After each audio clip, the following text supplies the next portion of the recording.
சொர்க்கத்தின் பூமியில் கண்ணீரோடு சேர்ந்து இரத்தமும் ஆராய் பெருக்கெடுக்கும் போது நான் எப்படி கொண்டாடுவேன் என்ற திருநாளாக உடமைகள் அனைத்தையும் இழந்தும் கூட இரையச்சத்தை இதயத்தில் சுமந்து கொண்டு என் உறவுகள் எல்லாம் வேதனைப்படும் போது நான் எப்படி கொண்டாடுவேன் திருநாள் என்று.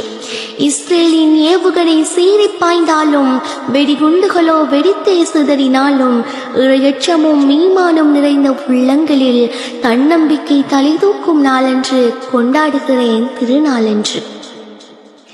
வழி நிறைந்து போன என் தொப்புள் குடி உறவுகளின் வாழ்வில் வசந்தம் பிறக்கும் நாளன்று கொண்டாடுகிறேன் திருநாளன்று. மரணித்த தன் சொந்தங்களை தேடி மனமுடைந்து போன பின்னும் மன வலிமை பெற்று மீளலட்டும் அந்த நாளை கொண்டாடுகிறேன் திருநாளாக.